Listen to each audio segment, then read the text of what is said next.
JIC সেলে গুম নির্যাতনের ঘটনায় মানবতা বিরোধী অপরাধের মামলায় সাবেক প্রধানমন্ত্রী শেখ হাসিনা এবং বর্তমান সেনা কর্মকর্তা সহ ১৩ জনের বিরুদ্ধে আনুষ্ঠানিক অভিযোগ গঠনের আদেশ আগামী ১৪ ডিসেম্বর।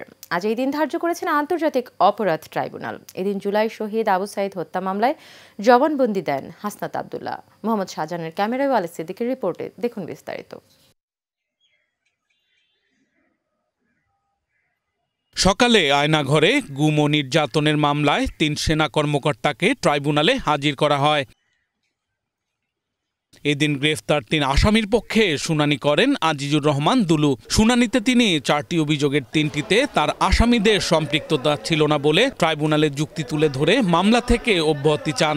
এছাড়া শেখ হাসিনা ও পলাতক আসামিদের পক্ষে রাষ্ট্রনিযুক্ত আইনজীবীরা আসামিদের অব্যাহতি চেয়ে আবেদন করেন। ব্রিগেডিয়ার জেনারেল তানভীর এবং মাহবুবুর রহমান যে সময়ে জয়েন করেন নাই ডিজিএফএ, অর্থাৎ ডিজিএফএ চাকরি হিসেবে তার জন্মের আগেই সংগঠিত অপরাধের জন্য তাদেরকে এই মামলায় দায়ী করা হয়েছে। সে কারণে যে সময়ে victim mister brigadier general Azmi এবং মাইকেল চাকমাকে অপহরণ করে গুম করে রাখা হয়, সেই সময়ে এই 2 জনের সহ মিস্টার সরওয়ার হোসেন 3 জনে ওই ডিজিএফএ কর্মরত ছিলেন না, অর্থাৎ তাদের পোস্টিং হয় নাই। পৃথিবীর কোনো আইনে জন্মের আগের ক্রিমিনাল রেসপন্সিবিলিটি ইম্পোজ করা যায় না। নির্যাতন ও গুম করায় সংশ্লিষ্টতা রয়েছে আসামিদের বলে জানায় প্রসিকিউশন।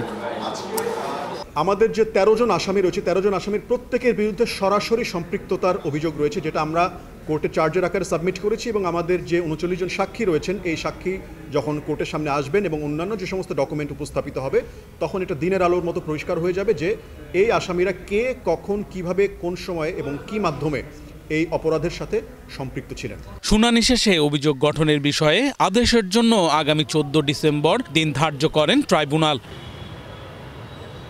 এছাড়া জুলাই প্রথম শহীদ আবু সাইদ হত্যা মামলায় সাক্ষী হিসাবে জবানবন্দি দিয়েছেন হাসনাত আবদুল্লাহ। সেদিন আমাদের পদ্মা থেকে আবার সেফ হাউসে নিয়ে যাওয়া হয় এবং সেফ হাউসে গিয়ে দেখি আমরা সেখানে যা যা বলেছিলাম সেগুলোকে কেটে দিয়ে বিকৃতভাবে শুধুমাত্র দাবিগুলো উপস্থাপন করা হয় এবং সেখানে বারবার করে প্রচারিত হতে থাকে আমরা নাকি মিটিং করে আন্দোলন প্রত্যাহার করে ফেলেছি, যেটি খুবই দুঃখজনক। এবং সেদিন আমরা সর্বপ্রথম আমরা রাষ্ট্রীয় নগ্ন কাদায় মিডিয়াকে নিয়ন্ত্রণ করার যেই নাটক মঞ্চস্থ হয়েছে সেটির আমরা শিকার হই। গণহত্যার পেছনে শেখ হাসিনার নিয়ন্ত্রণাধীন রাষ্ট্রীয় কাঠামো দায়ী বলেও জানায় এনসিপির এই মুখ্য সমন্বয়ক। মিলিটারি, মিডিয়া, জুডিশিয়ারি এর সাথে যুক্ত হয়েছিল ব্যুরোক্রেসি। এই 3টা নেক্সাসকে উনি এমনভাবে নিয়ন্ত্রণ করেছিল যেটার মধ্য দিয়ে উনি রাষ্ট্রের তথৈবচ অবস্থা করতে সক্ষম হয়েছিলেন। ওয়ালি সিদ্দিকী, এশিয়ান টেলিভিশন, ঢাকা।